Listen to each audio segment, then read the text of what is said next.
आज हम गीता जी के 6वें अध्याय आत्मसंयम योग के कुछ बिंदुओं को अपनी विवेचना में लेते हैं। जैसा कि आप जानते हैं, पांडव श्रेष्ठ अर्जुन श्रेष्ठ धनुर्धर था, नरश्रेणी का सिंह पुरुष था।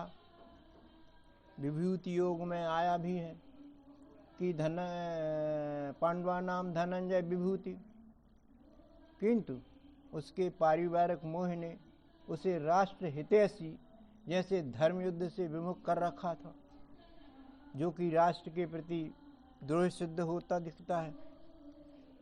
राष्ट्रद्रोह से बचने के लिए ही भगवान श्री कृष्ण ने अर्जुन को युद्ध पूर्व जो ज्ञान दिया, उसी का नाम गीता है। बंधुओं, अर्जुन की परिवार आसक्ति को, उसकी शरीर आसक्ति को भगवान के तत्वज्ञान के उपदेशों ने राष्ट्र आसक्ति में बदल दिया, आत्म आसक्ति में बदल दिया। उन्होंने 2:17 और 2:30 में आत्मज्ञान का उपदेश दिया कि आत्मा अमर है और हमारे शरीर नश्वर है। इस बात का प्रमाण 2:17 में देखते अपन कि अविनाशी तु तद्विधि एन सर्वम इदम ततम विनाशम अव्यस्यस्य न कश्चित कर्तुम अर्हसि। वह आत्मा अविनाशी है, उसको तू सब में जान। उसका विनाश करने के लिए कोई योग्य नहीं है, ना कोई कर सकता है। इसी बात को पक्का किया उन्होंने 2:30 से दूसरे श्लोक से कि देहि नित्यम अवध्यो एवं देहि सर्वस्व भारत तस्मात् सर्वाणि भूतानि ना तुम सोचतुम अर्हसि। देह और देही, देह शरीर को कहते हैं और देही ये शरीरी को कहते हैं, जिससे देह संचालित होती है। भगवान कहते हैं कि ये देही जो है नित्य है, सनातन है, अबद्ध है, इसकी मृत्यु नहीं होती है और सभी देहों में एक सा रहता है। इस बात को तू अच्छी तरह से जान ले। सब भूतों में वह देही ही है जो अबद्ध है। इस बात को जानकर के तू अपने पारिवारिक सोचों को नष्ट कर ले। और भी मंत्र हैं दूसरे अध्याय में, श्लोक क्रमांक 22 से 25 तक के दूसरे अध्याय में, जिनमें आत्मज्ञान का उपदेश दिया है। इस तरह श्री कृष्ण जी द्वारा दिए गए इन आत्म उपदेशों से अर्जुन का शरीर से संबंधित, परिवार से संबंधित मोह उपेक्षित होते देख भगवान ने 6:40 के श्लोक में आत्मयोगी की बात की और आत्मयोगी को सभी योगियों से श्रेष्ठ सिद्ध कर दिया। 6:40 में देखते हैं अपन क्या कहते हैं भगवान जी। तपस्विभ्यो अधिको योगी ज्ञानीभ्यो अपि मतः अधिक कर्मिभ्यो च अधिका योगी तस्मात् योगी भव अर्जुन। तपस्वियों से योगी श्रेष्ठ, आत्मयोगी ज्ञानियों से माने शब्द ज्ञानियों से भी वह श्रेष्ठ मेरे मत के अनुसार, और सकाम कर्म करने वालों से भी ये आत्मयोगी श्रेष्ठ है। इसीलिए हे अर्जुन, तू इस श्रेष्ठता को धारण कर। बंधुओं, तप करने वाले को हम तपस्वी कहते हैं। तप यहाँ इस श्लोक में अपने आप को हठपूर्वक तपाना है, कष्ट देकर भगवान प्राप्त करना है, उपवास करना है, हठपूर्वक इंद्रिय संयमन करना आदि तप के भावार्थ सामान्य भाषा में प्रचलित हैं। और गीता में हम देखते हैं कि सतरजतम 3 प्रकार के तप कहे गए हैं, जो कुछ संसार अर्जित करने के लिए सेवा भाव से किए जाते हैं, कष्ट सहकर भी किए जाते हैं। सात्विक तप की बात करें तो वो ठीक है। गीता में शरीर का तप, वाणी का तप और मन का तप, 3 प्रकार के तप सात्विक बताए गए हैं। डिटेल में गीता में अपन पढ़ते हैं तो ये ठीक है, परंतु रज प्रकार के जो तप हैं वो विचारणीय है और तम प्रकार के जो तप हैं वो वर्जनीक हैं, वो करना नहीं चाहिए। तो बंधुओं, अवश्य ही तप द्वारा व्यक्ति शुद्ध होता है, मानते हैं। और ज्ञान से योग करने पर व्यक्ति ज्ञानी बनता है, और कर्म से योग करे तो उसको फल प्राप्त होता है, तो उस फल में उसकी आसक्ति बढ़ जाती। परंतु परमात्मा का साक्षात्कार तो सबसे श्रेष्ठ और कल्याणप्रद है, जो परमात्मा योग से ही संभव है। तो बंधुओं, तीनों तप जो हैं, ज्ञान, कर्म, ये सब जो हैं, इनके उद्देश्य केवल संसार प्राप्ति ही है। इनके भाव भी सकाम दिखते हैं, परंतु आत्मयोगी का उद्देश्य तो परमात्मा ही है, और भाव उनका निजानंद का भाव है। इसलिए यह योग सर्वश्रेष्ठ योग बन जाता है। आत्मज्ञान के बिना तपस्या अपूर्ण है। परमेश्वर के प्रति समर्पित हुए बिना ज्ञान योग भी अपूर्ण है, और सकाम सारे काम परमेश्वर के बिना सब बेकार हैं। तात्पर्य यह कि सद्गुरु प्रणीत ब्रह्मज्ञान की अवस्था केवल आत्मयोगी की ही होती है। भगवान कहते हैं, संयमी पुरुष सतत प्रयत्नशील होकर इस आत्मयोग को प्राप्त कर सकते हैं। असंयमी और विषय भोगी तो केवल संसार ही प्राप्त कर पाते हैं, और यह परमात्म योग जैसा पुनीत कार्य बिना स्थिर मन के प्राप्त करना असंभव है। अब अर्जुन का प्रश्न उठता है। अर्जुन भगवान से प्रश्न करते हैं 6:37 में। श्लोक कहता है, अयति श्रद्धा उपेता योगा चलति मानसा अप्राप्य योग संसिद्धिम काम गतिम कृष्ण गच्छति। जो अयति है, अयति माने जो पूर्ण यत्न नहीं कर पाता है, तात्पर्य वह उपलब्धि नहीं पाता है, उसकी यात्रा अधूरी हो जाती है। योग के मामले में भी यदि कोई व्यक्ति यत्न करता हुआ देह समाप्त हो गई या किन्हीं कारणों से उसके यत्न अपूर्ण हो गए, तो ऐसे योगी की क्या गति होगी, ये भगवान से प्रश्न करते हैं अर्जुन कि उसकी क्या गति होगी।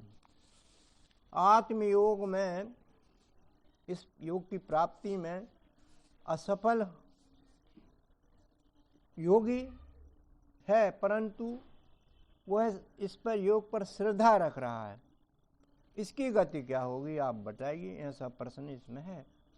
अर्थात वह साधक जो सद्गुरु से अनुभव प्राप्त करने के पश्चात निज वर्ण कर्म से आचरण तो करता है, परंतु किन्हीं कारणों से पूर्ण सिद्धि रूप आत्म साक्षात्कार प्राप्त नहीं कर पाता, उसे अयति की संज्ञा दी गई है। वह ब्रह्म लब्धि हेतु यत्न तो करता है, परंतु विचलित हो जाता है, परिणामता पूर्णता से दूर रह जाता है। उसके यत्न शिथिल रहें, पर वह है श्रद्धावान। हो सकता है उसे कोई इस बीच शारीरिक आपत्ति आ गई हो, अधूरी अवस्था में ही देह अवसान हो गया हो, इससे ब्रह्मलब्धि अधूरी हो गई हो। गीता में ऐसे योगी को योग भ्रष्ट योगी कहा गया। ऐसे योग भ्रष्ट असफल योगी की क्या गति होती है।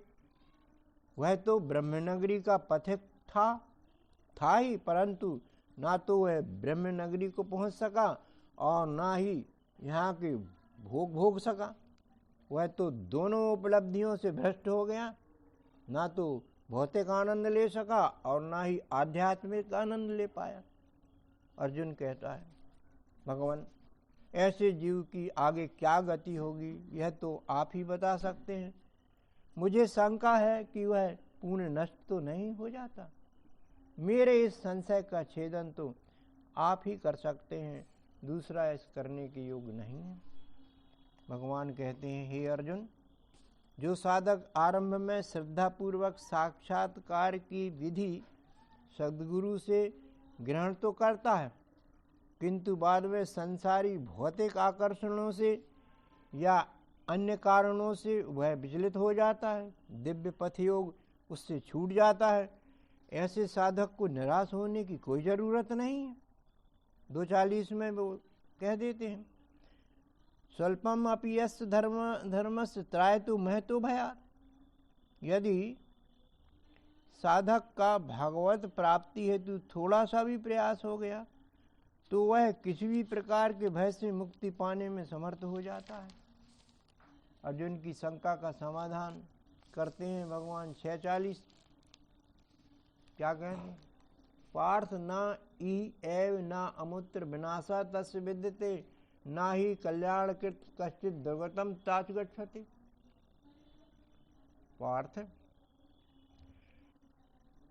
ऐसे भ्रष्ट योगी की गति खराब नहीं होती है, इस लोक में भी नहीं होती, परलोक में भी नहीं होती। किसी भी लोक में रहे हुए, चाहे वो सरलोक भावी होवे, चाहे अक्षरलोक भावी होवे, चाहे शरीर में रहे या आत्मा में रहे, कहीं भी रहे, उसका विनाश नहीं होता है। कल्याण कृतकारी आत्मयोग है, वो उसका अभ्यासी है। तो ऐसे अभ्यासी व्यक्ति की दुर्गति कभी नहीं होती, कहीं भी रहे वो, किसी भी स्थिति में। भगवान बुद्ध अवतार इस बात को अपने अनुष्टुप छंद में सरल करके बताते हमको कि पार्थ उसका यहाँ आगे नाश होता नहीं कभी। पार्थ उसका यहाँ आगे लिखा, नाश होता नहीं कभी। कल्याण इच्छा बसी जिसके दुर्गति क्यों मिले उसे। खुद प्रश्न कर दिया। अभी बताइए, अच्छे काम करने वाले की दुर्गति होगी क्या सुगति होगी? बंधुओं, सत्य का मार्ग प्रताड़ित तो हो सकता है पर परास्त नहीं हो सकता। अंत विजय होगी ही उसकी। बुराई का तो अंत निश्चित है। सबकी भलाई चाहने वाला सबको प्रिय होता है, बुरे लोग भी उसे बुरा नहीं कह सकते। तो अध्यात्म ज्ञान ही अनश्वर ज्ञान है। बस देहांत होने पर भी यह ज्ञान जीव के साथ यथावत जाता है, पक्की बात है, बाकी कुछ नहीं जाता है संसार का ज्ञान। और ये सही सलामत जाता है, जितना आपने अर्जित किया कम या बढ़ नहीं जाता। तो ऐसे असफल योगी को चिंता करने की जरूरत नहीं है। यह ज्ञान अगले जन्म में भी पूर्व जन्म जैसा ही बना रहता है। जो समयानुसार वृद्धि को प्राप्त होता है, जीव को ब्रह्म मिलन की यात्रा पूर्ण कराता है। तो अध्यात्म जैसा शुभ पवित्र कर्म विश्व में कोई अन्य कर्म नहीं है। गीता में कहा गया है इस श्लोक में कि ना ही ज्ञानेन सदृशम पवित्रम यही विद्यते। इस ज्ञान से योग करते करते ही यदि साधक की मृत्यु भी हो जाए तो यह ज्ञान उसकी रक्षा करेगा, आगे उसकी दुर्गति कभी भी किसी भी लोक परलोक में कहीं भी रहे वो उसकी नहीं होती है। गीता जी इसकी गारंटी लेती है। देहांतर पश्चात उसे उत्तम पुण्य लोक ही प्राप्त होंगे। वहाँ उन पुण्य स्थानों में बहुत समय तक निवास करेगा। इस संदर्भ में 6:41 श्लोक इस बात का प्रमाण दे रहा है। प्राप्य पुण्य कृताम लोकान उसीता शाश्वती समः सुचिनाम श्रीमताम गे योग भ्रष्टो भी आए थे। पुण्यकृत कार्य करने वाले अनेक समय तक अगले जन्म में पुण्यवान लोगों के यहाँ जन्म लेते हैं और वहाँ अपने पुण्य कर्मों को, उनके फलों को भोगते हैं। फिर सुचिनाम श्रीमताम,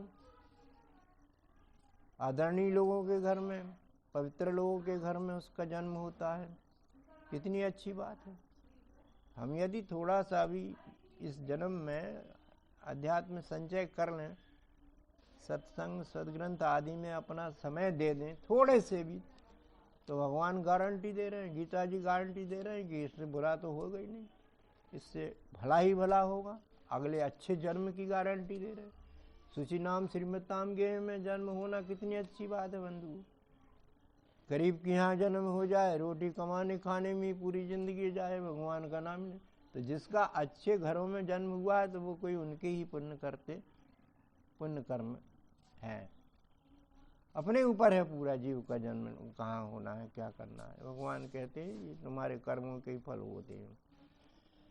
तो देहांतर उपरांत योग भ्रष्ट साधक के 3 प्रकार के जन्म बताए देहांतर के बाद। पहला जन्म पुण्यकृत कर्म वाले श्रीमान लोगों के यहाँ होता है, जहाँ वह अपने पुण्य कर्म फल भोगता है। पश्चात दूसरा जन्म होता है, ये कहाँ होता है? निर्मल पवित्र आचरणी वाले धनवान पुरुषों के यहाँ होता है। दोनों चीजें कम मिलती हैं ना, या तो धनवान मिलेंगे या निर्मल चरित्र वाले मिलेंगे। दोनों मिल जाए तो वो तो क्या बात है, पृथ्वी के भगवान है साहब। निर्मल चरित्र आचरण धन बिगाड़ देता है, कहाँ चलने देता है। यहाँ ये कहा गया है कि ऐसे धनवान के यहाँ खाने कमाने की चिंता नहीं रहेगी, और निर्मल चरित्र रहेंगे तो निर्मलता ही निर्मलता सूझेगी घर व्यवहार बाहर में। तो निर्मल पवित्र आचरणी वाले धनवान पुरुषों के यहाँ होता है। इनके पास सब प्रकार की साधन संपन्नताएं होती हैं। यहाँ आकर के जीव जब भोगवान वासनाओं से तृप्त हो जाता है, तृप्त नहीं होते ना वासनाओं से भोगवान, लेकिन यहाँ तृप्त हो जाता है। निर्मल लोगों के पास नहीं, तो तृप्ति हो जाती है, फिर उपरति आती है। पश्चात अगला जन्म होता है 642 में, प्रमाद करते हैं भगवान। तीसरा, अथवा योगिनाम एस कुले भवति धीमताम एतत् ही दुर्लभ तरम लोके जन्म यत ईदृशम। ऐसे योगियों का जन्म बुद्धिमान योगियों के ही होता है। तीसरा वाला जन्म कि बुद्धिमान योगियों, यहाँ धनवान वाला काम नहीं, न पुण्यवान वाला काम, यहाँ बुद्धिमान योगियों के यहाँ, माने जो योगी ही रहते हैं, जो परमात्मा योग ही करते हैं। जैसे आप लोग सभी बैठे हैं, कौन सा योग कर रहे हैं? परमात्मा योग ही कर रहे हैं अपन बैठ करके। हम सुना रहे हैं, आप सुन रहे हैं, हम भी आनंद ले रहे हैं परमात्मा का, आप भी आनंद। तो परमात्मा योग कर रहे हैं तो हमारे विचार तो शुद्ध होंगे ही, अशुद्ध आचरणी कभी हो ही नहीं सकती। जब हमारी भीतर से अशुद्ध संरचना बनती है मन में, तब जाकर के हम अशुद्ध वाणी निश्चित करते हैं और कर्म भी आचरणी में अशुद्ध देने लगते हैं।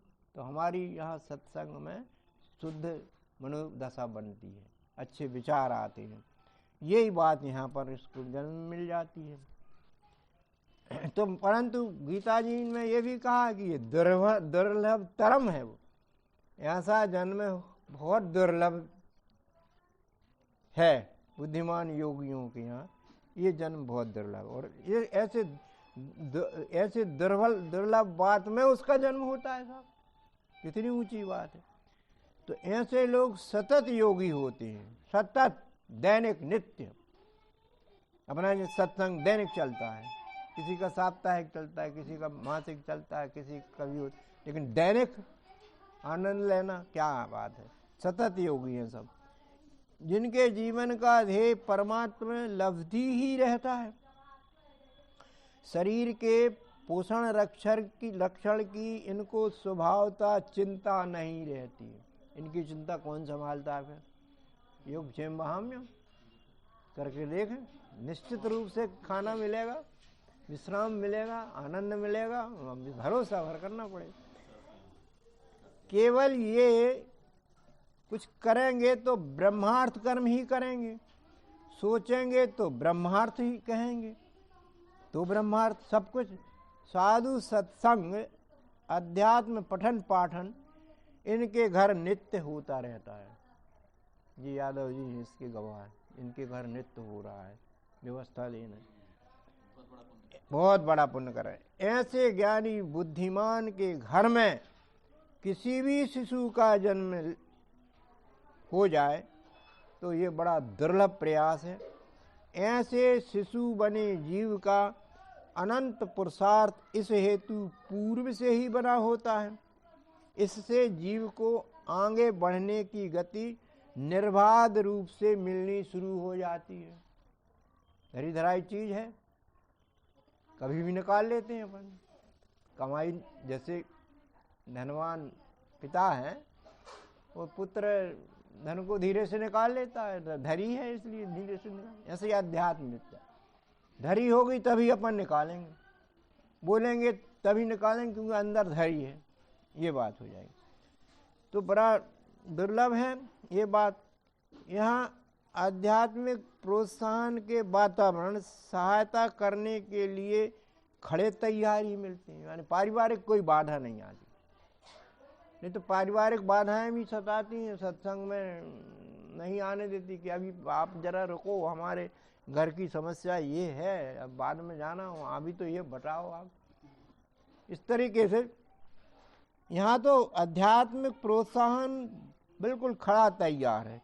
तो धन्यभागी हो जाता है वह योग भ्रष्ट जीव। अब देखिए आप, भ्रष्ट की ये हालत, भ्रष्ट की। ऐसे योग भ्रष्ट जीव की आगे की यात्रा को दर्शाता हुआ यह श्लोक 6:43। तत्र तम बुद्धि संयोगम लभते पौर्वदेहकम यतते चा तथा भूया संसिद्धो कुरुनंदन। पुराना बुद्धि संयोग पूर्व देह से जो प्राप्त हुआ, क्योंकि सत्संग सब बुद्धि का विषय है, मन का नहीं। मन को तो कंट्रोल करना पड़ता है, तब सत्संग बुद्धि जीवी कर पाता है। और मन माना आदमी सत्संग में नहीं बैठता है, क्योंकि मन चंचल होता है। यहाँ तो स्थिर होकर के एकाग्र होकर के सुनना समझना पड़ता है। तो जिसने बुद्धि संयोग प्राप्त कर लिया है पूर्व देह में, उसको संसिद्धिम अवस्था माने परमात्म सिद्धि की अवस्था मिली मिलाई होती है और आगे बढ़ना शुरू हो जाती है। तो बंधुओं, इस तीसरे जन्म में भ्रष्ट योगी जीव अपनी पूर्व देह में अर्जित साधना को आगे गति देना शुरू कर देता है। उसका शरीर, मन, बुद्धि सभी आत्मज्ञान की यात्रा के सुपथिक हो जाते हैं। नहीं तो मन भगता है, तो इस शरीर की इंद्रियां भगती हैं, इधर उधर देखते सत्संग ग्रहण नहीं होता था। आंख बंद करके सुनने में ज्यादा फायदा है, और आंख खोल के सुनने में करना इसका अनुभव। आंख खोल के सुनना और आंख बंद करके सुनना, अंतर आएगा आपको। हाँ, सुपथिक। तो ये सुपथिक कब होंगे? शरीर, मन, बुद्धि। ये बड़े भाग की बात है कि ये सब ये एकाग्र होकर के काम करना शुरू करें। सब मिलकर जीव को विश्वरूप बनाने में सतत प्रयत्नशील हो जाते हैं। शरीर भी, इंद्रियां भी, मन भी, बुद्धि भी। संसारी के किसी भी प्रकार के भौतिक लाभ उनके पास स्वतः ही आत्मवेग से मिलने लगते हैं। ये नहीं है कि भौतिक लाभ नहीं मिलेंगे। भगवान कहते हैं कि अन्यास चिंतयन्तु माम, है 9:22 में बताते वो, अनन्यास चिंतयन्तो माम ये जना पर उपासते तेषां नित्य अभियुक्ता नाम योगक्षेमं वहाम्यहम्। जो मुझे एक भाव से, एकाग्र भाव से तन मन बुद्धि लगा करके मेरी बात सुनता है, पढ़ता है, सुनाता है, आचरणी देता है, तो उसका बड़ा काम तो वो खुद मेरा ही कर रहा है। उसका बड़ा काम ये मेरे हवाले कर रहा है, तो उसके छोटे काम मैं ले लेता हूँ। उसको क्या जरूरत है, मैं शंभु वेग से प्रदान करूँगा। और क्या योग होना क्या चाहिए और चाहे हुए की रक्षा कैसे होगी, वो भी जिम्मेदारी मेरी पूरी ले लेते हैं भगवान इस गीता के श्लोक को। तो ऐसे साधक का योग परमात्मा और क्षेम उसकी सतत आनंद की सानिध्य हो जाती है। परमात्मा का अनुभव ही सतत आनंद की के सृजन में लग जाता है। परमात्मा का अनुभव ही, ये अनुभव मतलब आनंद का सृजन हो जाए तो वो परमात्मा का अनुभव है, परमात्मा की अनुभूति हो जाती है। तो परमात्मा और उसके आनंद की अनुभूति, ये दोनों बातें आत्मवेग से जीव को मुक्त आत्मा का दर्जा दिला देती हैं। बद्ध आत्मा और मुक्त आत्मा, बद्ध आत्मा संसारी आनंद और मुक्त आत्मा असंसारी आनंद, पारलौकिक आनंद, पार ब्रह्म का आनंद लेना, ये हो जाती, मुक्त हो जाती। और ब्रह्म साक्षात्कार उस जीव को सहज ही प्राप्त हो जाता। बंधुओं, साक्षात्कार रूपी ब्रह्म लब्धि का पूरा श्रेय साधक के पूर्व जन्म की कमाई गई पारमार्थिक संपत्ति ही है, जो सांस्कारिक रूप से जीव की इतनी यात्रा में सहयोगी बनी रहती है। 6:45 क्या कहता? प्रयत्नात् यतमाना तु योगी संसिद्ध किल वैसा, अनेक जन्म संसिद्धि तथा याति पराम गतिम। तो प्रयत्न पूर्वक अभ्यास करने वाला, श्लोक कहता है, संपूर्ण पापों से रहित होकर पिछले जन्मों के संस्कार के बल से पराम गति को प्राप्त हो जाता है। अनेक जन्म कहा है, तो अनेक जन्म का अर्थ एक से अधिक जन्म माना जाता है। जैसे अभी हुए श्रीमानों के घर में ऐसा योग भ्रष्ट साधक जन्म लेता है, जो साधन करके शुद्ध हो जाता है। फिर उत्तम सुख सुविधा संपन्न धनी लोगों की यहाँ भोगों से तृप्ति पा करके अनासक्त होके भोगों से वो शुद्ध हो जाता है। पश्चात योगी कुल में जन्म लेकर तत्परता पूर्वक साधना में लगकर शुद्ध होता है। इस प्रकार 3 जन्मों में शुद्ध होना उसका अनेक जन्म संसिद्धि कहलाता है। 6:47 श्लोक में भगवान कहते हैं कि सबसे श्रेष्ठ आत्मयोगी से भी श्रेष्ठ मेरा भक्त है, जो भक्ति योग का पथिक है। योगी नाम, ये श्लोक बोलता है, योगी नाम अपि सर्वेषां मद गतेन अंतरात्मा श्रद्धावान भजते यह माम सा में युक्त तमः मता। सब योगियों में जो व्यक्ति मेरे आश्रित होकर श्रद्धा विश्वास पूर्वक मुझे भजता है वह श्रेष्ठ है। तपस्वियों, ज्ञानियों और कर्मियों से जो योगी श्रेष्ठ है, पर योगियों से भी मेरा भक्त श्रेष्ठ है। इन सबसे श्रेष्ठ भक्त माना गया जो मुझे श्रद्धा से भजता है।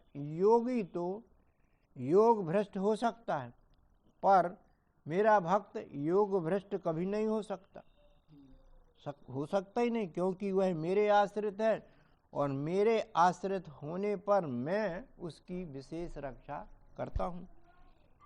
योगी तो मुझे प्राप्त कर संसार से मुक्त हो जाता है, पर मेरा भक्त मेरे कार्य के संपादन में मेरी मदद करता है और कभी कोई अप्रिय कार्य नहीं करता जो मुझे पसंद नहीं है। बंधुओं, परमात्मा के प्रिय मुख्य 3 कार्य हैं। परमात्मा के 3 कार्य, परमात्मा तो स्वयं सर्व सबका कार्य करता है, लेकिन मुख्य कार्य करने परमात्मा मनुष्य रूप में अवतरित होते हैं, उनके मुख्य कार्य देखिए आपने। पहला कार्य उनका है सज्जन रक्षण, दूसरा दुर्जन विनाश, तीसरा धर्म व्यवस्था करना। ये तीनों सत रज भाव से किए जाते हैं। क्षत्रिय भाव रज, ब्राह्मण भाव सत। जैसे 2 अवतारों की बात अभी नेताजी ने बताई, 2 अवतार ब्राह्मण भाव से, बाकी अवतार क्षत्रिय भाव से। क्षत्रिय इसलिए कि वध करना पड़ता है दुराचारियों को, और ब्राह्मण है इसलिए इस समझने बुझाने से बुद्धिपूर्वक सुधर जाते हैं। तो ये सरल है, इसमें हिंसा आदि का रोल नहीं रहता है। तो अप्रिय कार्य भी अपन देखते हैं, तीन उसके क्या है। अप्रिय कार्य सज्जनों को कष्ट देना, या अप्रिय कार्य तमोगुणी वर्ण से किए जाते हैं। दुर्जनों की सहायता करना, दुर्जन दुष्ट लोगों की संगति करना, ये भी मतलब गड़बड़ है। और धर्म ग्लानि फैलाना, वो जानते नहीं है कि ये धर्म ग्लानि है कि धर्म संस्थापन का कार्य है। अपने स्वार्थ के कारण, अपने अहंकार के कारण जहाँ तहाँ घर में धर्म ग्लानि फैला देते, नियमों को बिगाड़ देते हैं। ताकतवर हैं, घर में ही अपना ग्लानि का काम करने लगते हैं। बच्चे डरते हैं, पत्नी भयभीत होती है, सब कुछ करने को ताकतवर है, पैसा कमाते हैं आदि। तो ये धर्म ग्लानि फैलाना भगवान कहते हैं मुझे प्रिय नहीं है। 1869 में अप्रिय इस बात को कहा कि जो अप्रिय कार्यों से दूर रहता है और प्रिय कार्य करता है, मेरे कार्य में सहयोग करता है, वो मेरे लिए कैसा है। 1869 में कहते हैं भगवान, न चा तस्मात् मनुष्येषु कश्चित् मे प्रियकृतम् भविता न च मे तस्मात् अन्यः प्रियतरा भुवि। मनुष्यों में श्रेष्ठ मनुष्य जो ये काम करता है, मेरे कार्यों के संपादन में मेरी मदद करता है, उससे प्रिय कोई व्यक्ति मुझे प्रिय नहीं है।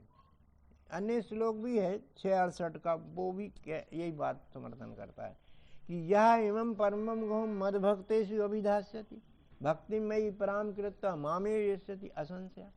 जो मेरे इस ज्ञान, गुह्यतम ज्ञान को, गीता ज्ञान को मेरे भक्तों में कहता है, तो उसको मेरी भक्ति प्राप्त, पराभक्ति प्राप्त होती है और मेरे को वो प्राप्त हो जाता है, क्योंकि वो मेरे कार्य को सरल बनाता है, लोगों तक पहुंचाता है मेरे कार्य को, मेरे प्रिय कार्य को। तो मेरा तो ज़्यादा से ज़्यादा वो प्रियतर है।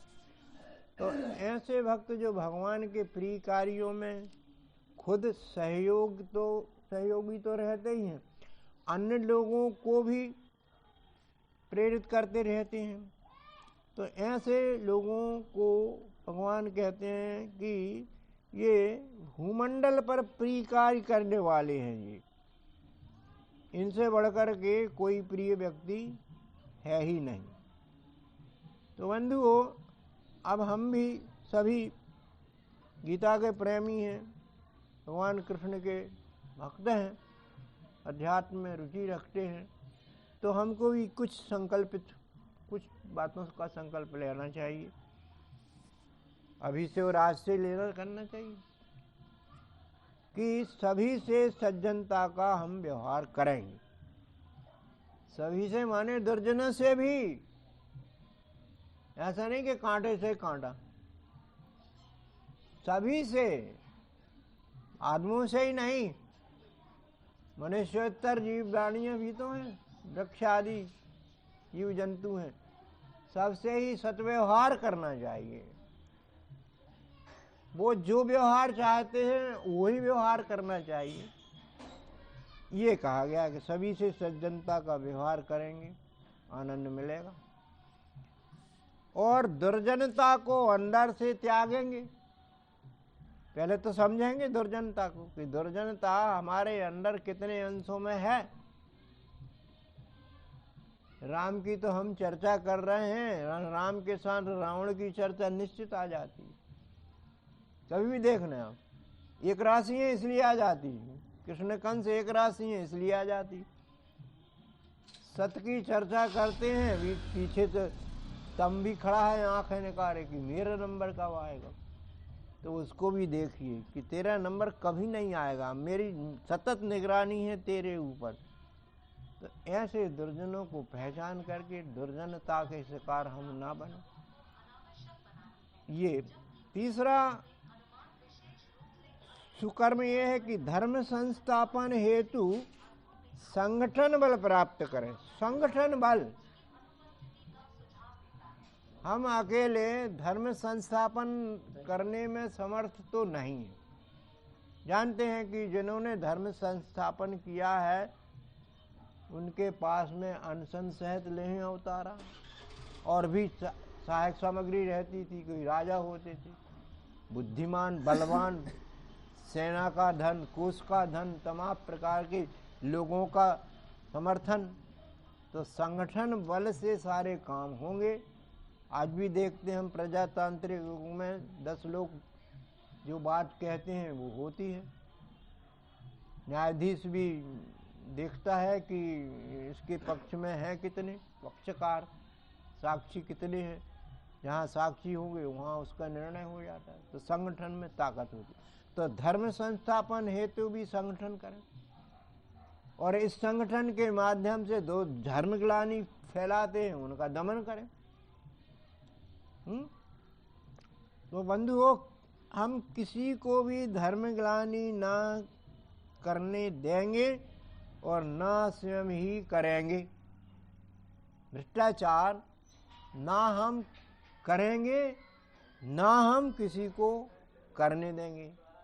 हमसे कनिष्ठ लोगों पर ध्यान रखें। जैसे वास है, वास का ये कर्तव्य है कि यत यत आचरति श्रेष्ठ तत्ते वितर्जना। जैसा आप वास कहेगा करेंगे, बाकी लोग और ज़्यादा ही करेंगे। तो श्रेष्ठत्व को धारण करके हम चाहे परिवार के मुखिया हों या शिक्षक हों या बड़े नेता हों, जो भी हूँ मैं, श्रेष्ठत्व को धारण करके ही काम करें। धर्मग्लानि के तत्वों को बिल्कुल नकारें। धर्म संस्थापन समाज में करें। इस तरह से हम भगवान के भक्त कहलाएं। इसी मंगल कामना के साथ सब लोग बोलें। सद्गुरु भगवान की जय। विश्वरूपी परमात्मा की जय। सनातन धर्म की जय। ओम शांति शांति शांति।